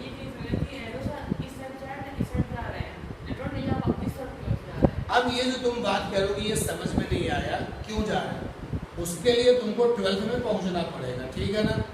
ये 12th का टचिंग है, 12th वाला जो पूरा का पूरा सिलेबस है वो नहीं पढ़ा रहे हैं। ऐसा क्यों होता है, तो आप जब इलेक्ट्रिक फील्ड पढ़ोगे और इलेक्ट्रिक फील्ड के बारे में जब डिटेल में जानोगे, Michael Faraday was the man जिसने इस इलेक्ट्रिक फील्ड के बारे में बताया था। तो उन्होंने एक बात और बताई थी कि इलेक्ट्रिक फील्ड जिस डायरेक्शन में होती है, नेगेटिव वाले चार्जेस पर जो फोर्स होता है वो जस्ट उल्टा होता है। तो ये होता है, ये वहाँ पर प्रूफ होता है, ठीक है ना। तो अभी तो यही हम बता सकते हैं कि 12th में जाने के बाद डिटेल में देखोगे ऐसा क्यों होता है, ठीक है। जैसे इलेक्ट्रिक फील्ड ऊपर की तरफ है, तो जो पॉजिटिव वाले चार्जेस हैं वो ऊपर ही भागेंगे, लेकिन नेगेटिव वाले में से फील्ड से उल्टा भागेंगे। इलेक्ट्रॉन कैसे हैं, नेगेटिव है, तो हमेशा फील्ड से कैसे चलते हैं, उल्टा, और क्या बन जाती है, करंट, क्योंकि net flow of charge zero नहीं हो पाता। तो आगे आइए, किस नंबर पर आप हैं, 4th नंबर पे आइए। When battery connected across the conductor, when battery connected across the conductor, when battery connected across the conductor,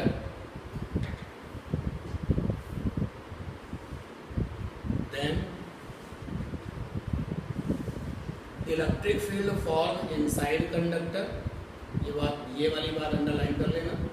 electric field form FORM form inside the conductor, electric field form inside the conductor and due to this electric field all free electrons and due to this electric field all free electrons drifted drifted drifted in specific direction, drifted in specific direction comma finally electric current take place throughout the conductor, finally electric current take place throughout the conductor, finally electric current take place throughout the conductor। ये दोनों supportive diagram बनाना, battery ऐसे दिखाया करेंगे।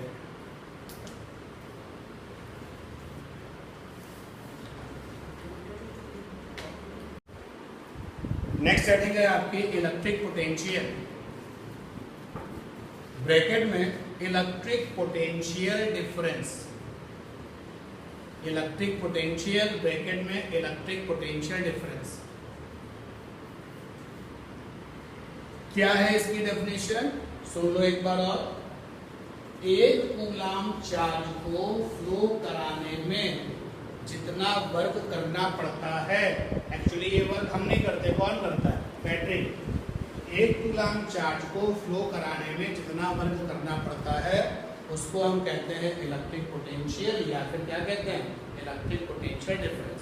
लिखिए इसकी definition लिखिए, हमें बोलनी पड़ेगी या अपने आप लिख लोगे? कैसे लिखोगे?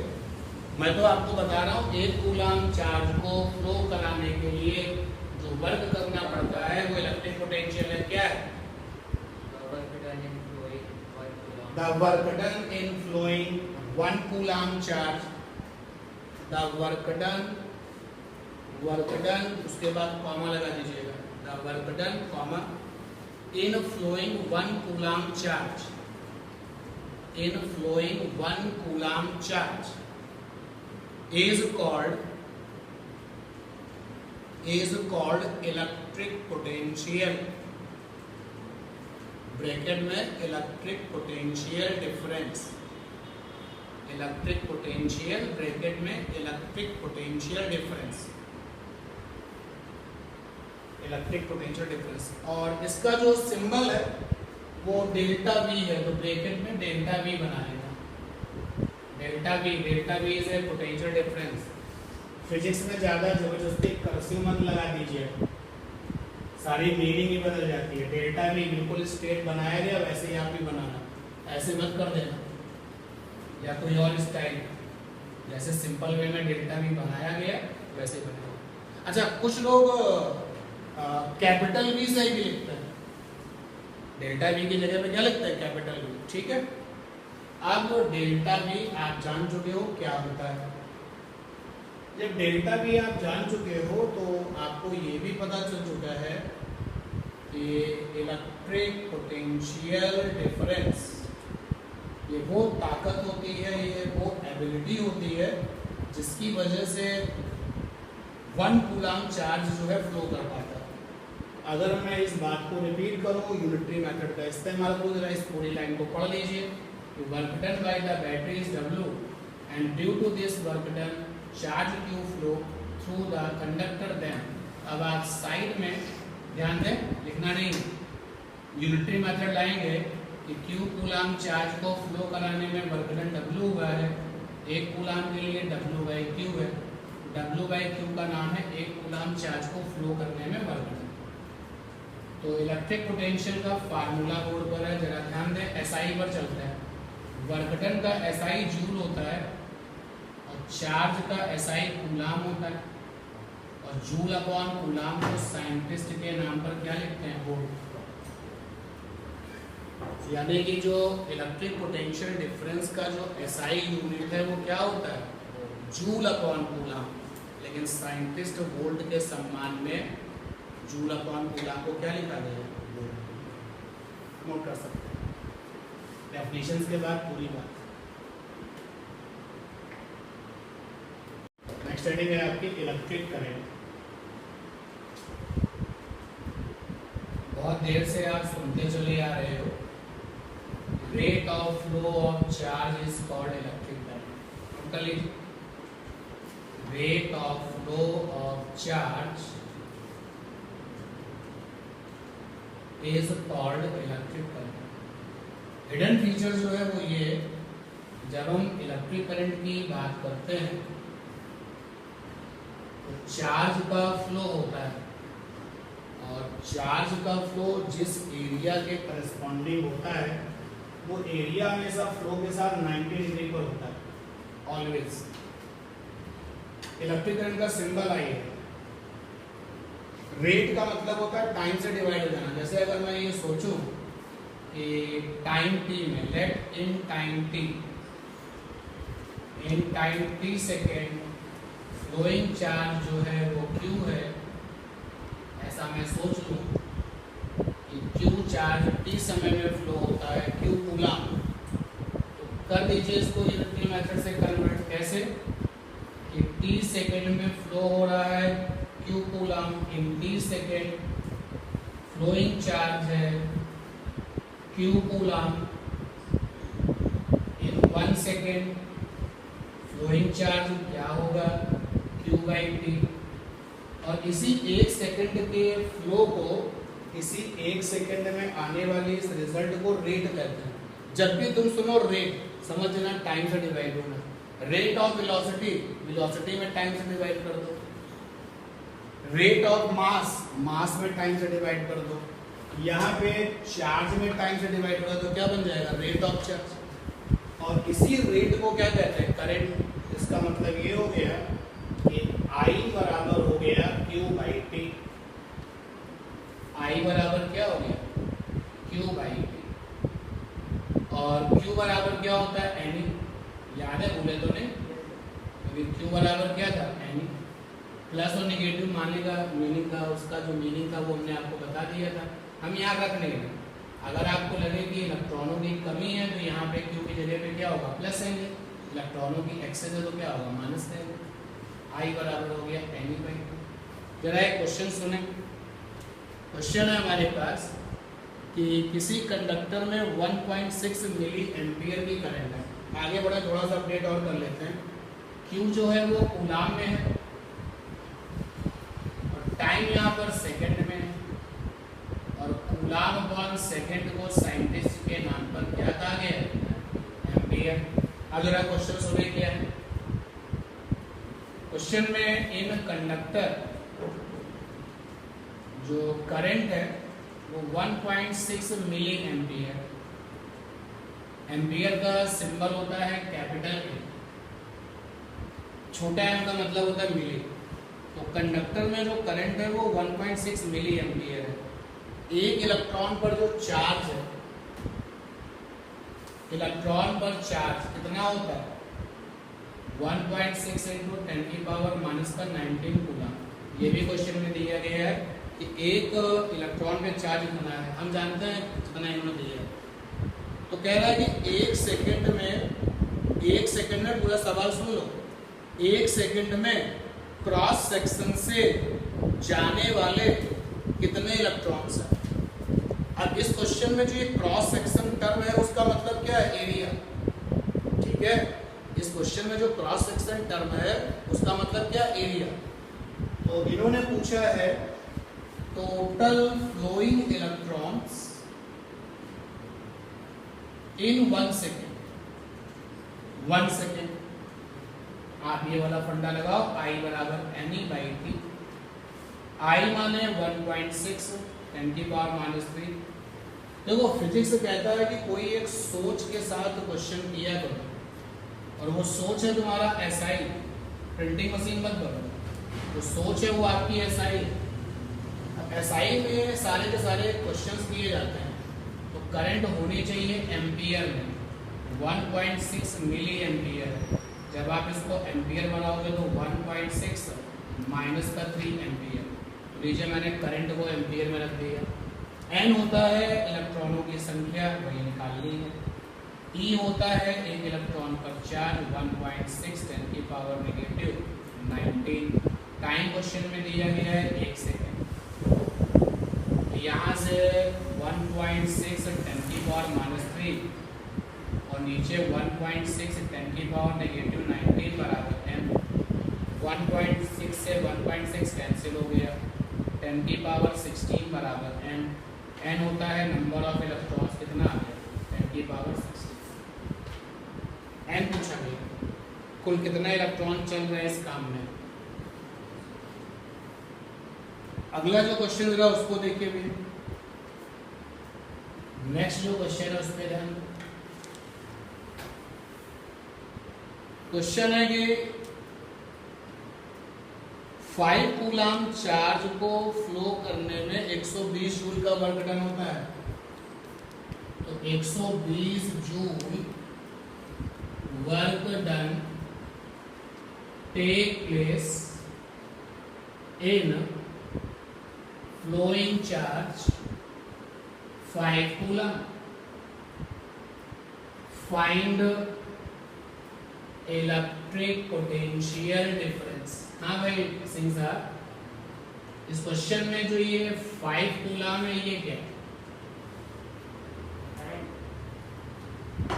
सोच समझ के आंसर देना, प्रिंटिंग मशीन बने बहुत देर से। तो क्वेश्चन में ये 5 कूलम चार्ज है, चार्ज को क्यू से लेकर ये 120 जूल क्या है? वर्ग का सिंबल क्या है? वर्ग का सिंबल W है, W है। W is 120 joule. Electric potential difference पूछा गया है। इलेक्ट्रिक पोटेंशियल डिफरेंस का सिंबल क्या है? V। अभी तो हमने डेल्टा V ही बताया आपको। आपके पास चॉइस जरूर है कि भी ले सकते हैं, लेकिन फिलहाल अभी बिगनिंग है तो आप अभी डेल्टा V से ही लिखें इसको। तो डेल्टा V पूछा गया। बताओ भाई तीनों में क्या formula? Potential difference, work done और चार्ज में क्या कनेक्शन है? चाहो तो कॉपी देख के बता सकते हो। Delta V is equal to work upon coulomb लिखा हुआ है, वर्क अपॉन चार्ज लिखा हुआ है, कूलम लिखा हुआ है। Delta V is equal to W upon coulomb लिखा हुआ है। बाकी की कॉपी चेक करो, लो इनकी आगे कॉपी चेक करो क्या लिखा है। डेल्टा V बराबर W अपॉन कूलम लिखा हुआ है। डेल्टा V बराबर W अपॉन कूलम लिखा हुआ है। फार्मूला बोलो यार, मार पड़ जाएगी। Delta V is equal to क्या है? ये फार्मूला है ना, और तुम जो जूल अपॉन कूलम बता रहे थे यूनिट है उसकी। डेल्टा V बराबर है W अपॉन Q। W की वैल्यू है 120 जूल, Q की वैल्यू है 5 कूलम। डेल्टा V हो गया 5 2 10, 5 4 20, ये बना जूल अपॉन कूलम। और इसी जूल अपॉन कूलम को क्या कहते हैं?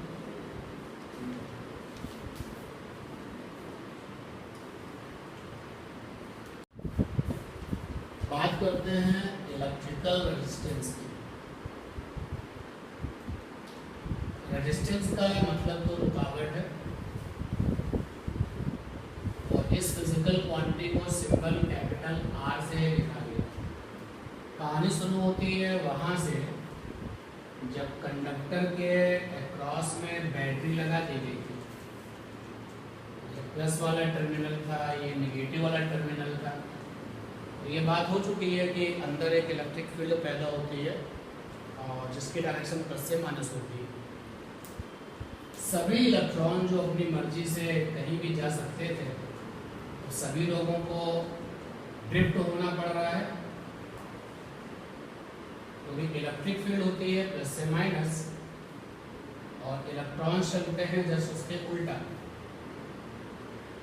क्या ये रूल है? ये फिजिक्स में टेस्टेड रूल है, माइकल फैराडे ने इसको टेस्ट किया तो पाया कि इलेक्ट्रिक फील्ड की जो डायरेक्शंस होती है नेगेटिव हमेशा उसके उल्टा चलता है। तो मेरा सवाल ये है कि जब ये इलेक्ट्रॉन ड्रिफ्ट हो रहे हैं यहाँ से वहाँ, तो क्या ख्याल है, क्या रास्ते में इनको कुछ रुकावटें मिलेंगी या रुकावट नहीं मिलेगी? तो जो रुकावट मिलेगी वो किस चीज़ की होगी? एटम्स की। बिल्कुल वैसे ही इमेजिनेशन करिए कि आपको जो है अपनी ट्रेन पकड़नी है और अभी तुमने प्लेटफॉर्म में एंट्री करी है और भीड़ है। आप अपनी ट्रेन पर जब पहुंचोगे तो कैसे, कभी इधर कभी उधर कभी इधर, ऐसे टेढ़ा मेढ़ा रास्ता बनाते हुए तो पहुंचोगे।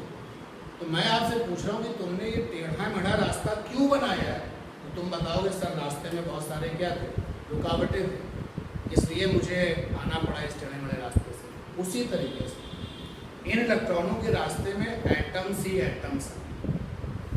तो इलेक्ट्रिक फील्ड इलेक्ट्रॉन से कह रही है इधर चलो, तो ये जो एटम है ना इसका न्यूक्लियस कह रहा है मेरे पास आओ, क्योंकि न्यूक्लियस कैसा है, पॉजिटिव, इलेक्ट्रॉन को अपने पास बुला रहा है, क्योंकि पॉजिटिव वाला चार्ज नेगेटिव वाले चार्ज को क्या करता है, अट्रैक्ट करता है।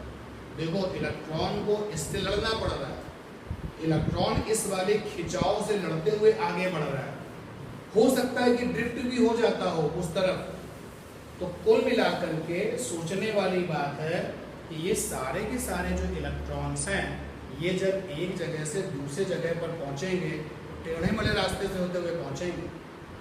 टेढ़े मेढ़े रास्ते से होकर के पहुंचना ये सबूत है इस बात का कि इनके सामने रुकावटें थी, और ये रुकावटें किसकी थी, एटम्स की। और इसी को कहा जाता है क्या, रेजिस्टेंस। क्या कहा जाता है, रेजिस्टेंस। तो क्या हमने सीखा, हमने ये सीखा कि during,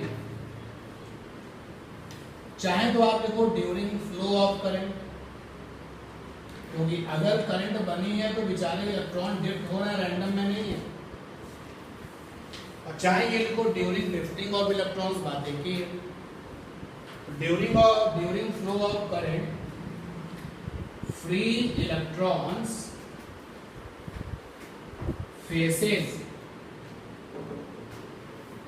resistance due to atoms. This resistance is called, this resistance denoted by symbol capital R। अब आपको ये पता है कि कैपिटल R नाम की जो रुकावट है वो कहाँ से आई है, एटम से आई है।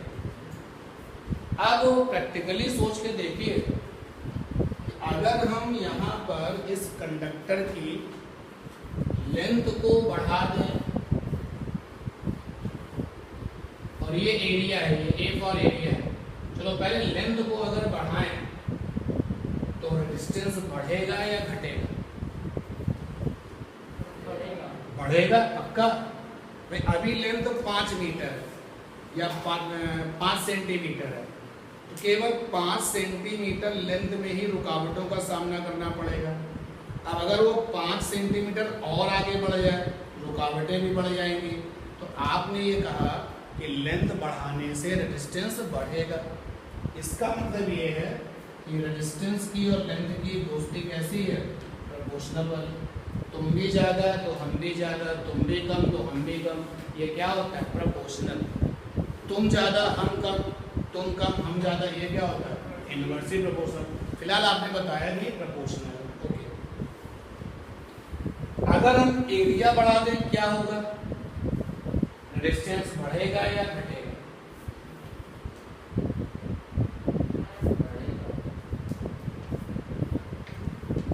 बढ़ेगा। क्यों बढ़ेगा, एरिया जब बढ़ाएंगे लेंथ कम होगा ना। बोलो भाई, अगर ये मार्कर है, इस मार्कर को मैं ऐसे दबा दूं तो लेंथ कम होगी, एरिया बढ़ेगा। तो एरिया के बढ़ने से लेंथ कम होगी, और लेंथ के कम होने से रेजिस्टेंस क्या हो जाएगा, कम हो जाएगा। अरे बोलो यार, नई बात नहीं समझ में आई? भाई आपके पास में ये कंडक्टर है, ये एरिया बढ़ाना है, इसको दबाना पड़ेगा ना। जब इसको आप दबाओगे, ऐसे कंप्रेस करोगे, तभी तो एरिया बढ़ेगा। जब एरिया बढ़ेगा तो लेंथ क्या होगी, कम होगी। तो लेंथ कम होगी तो रेजिस्टेंस भी कम होगा। तो क्या क्या डिस्कशन चल रहा है? डिस्कशन ये चल रहा है कि ए फॉर एरिया ज़्यादा, एल फॉर लेंथ कम, और एल फॉर लेंथ कम तो रेजिस्टेंस भी क्या कम। बोलो जरा, इन दोनों को आपस में फिर कनेक्ट करो, इन दोनों के बीच में रिलेशन। तो बात हो रही थी इलेक्ट्रिकल रेजिस्टेंस की, और लॉजिकल हम देख पा रहे थे लेंथ के बढ़ने से रेजिस्टेंस बढ़ जाता है, एरिया के ज़्यादा होने से रेजिस्टेंस कम हो जाता है। कई सारे ऐसे प्रैक्टिकल एग्जाम्पल हैं जिससे ये पता चलता है कि एरिया के बढ़ने से रेजिस्टेंस कम हो जाता है। अब अगर इन दोनों को कंबाइन कर दो, क्योंकि जो प्रोपोर्शनल वाली इक्वेशंस होती हैं वो जोड़ी जाती हैं या कंबाइंड की जाती है? बोलो, कंबाइंड की जाती है। कंबाइंड इक्वेशन 1 2, तो यह पहली वाली इक्वेशंस के लेफ्ट में आर है, दूसरी वाली इक्वेशंस के लेफ्ट में आर है। कंबाइन होने के बाद में लेफ्ट में आर आएगा प्रोपोर्शनल, ये L बाई ए आएगा, समझते रहिएगा। प्रोपोर्शनलिटी हटती है, बराबर आता है, साथ में कांस्टेंट भी आता है। L बाई ए, ये रूल है फिजिक्स का कि प्रोपोर्शनलिटी वाली इक्वेशंस कंबाइंड होगी, और जब प्रोपोर्शनलिटी हटेगी तो बराबर आएगा, साथ में एक कांस्टेंट भी आएगा। तो यहाँ पर मैंने लिख दिया कांस्टेंट L बाई ए, और इस कांस्टेंट को लिखा गया है रो से, रो L बाई ए। ये जो रो है ये कांस्टेंट है, और इसका नाम है named specific resistance, named specific resistance, और इसका दूसरा नाम है रेजिस्टिविटी। तो R बराबर आ गया रो L बाई ए, ये आ गया रेजिस्टेंस का फार्मूला। L कंडक्टर की लंबाई है, A एरिया, रो क्या है रेजिस्टिविटी। और ये भी पता चल चुका है कि जो रेजिस्टिविटी होती है, resistivity rho depend upon material property, depend upon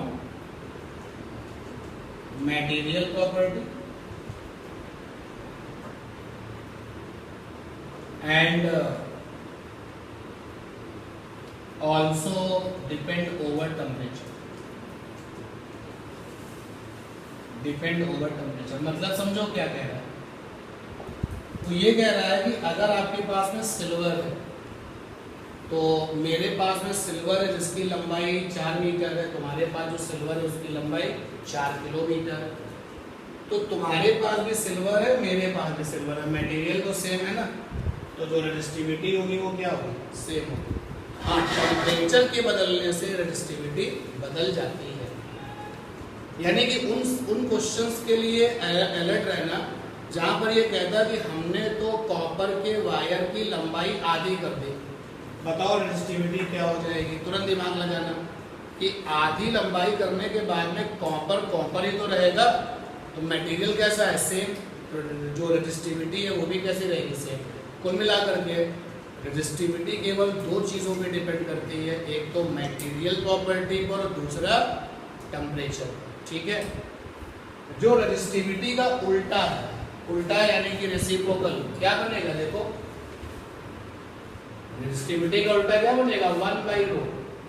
तो 1 बाई रो को कहा जाता है कंडक्टिविटी, कंडक्टिविटी, और इसका सिंबल है सिग्मा। जो ये वाला सिंबल है इसको रो पढ़ते हैं फिजिक्स में, जो ये वाला सिंबल है इसको सिग्मा पढ़ते हैं फिजिक्स में। अगर आपसे कंडक्टिविटी की डेफिनेशन पूछी जाती है तो आपसे पूछना, आपको डिफाइन करना पड़ेगा तो आप बताओगे reciprocal of resistivity is called the conductivity, क्योंकि resistivity depend upon the temperature as well as material property. So you can say conductivity also depend upon the temperature as well as material property. ठीक है नहीं? Note कर सकते हैं आप result.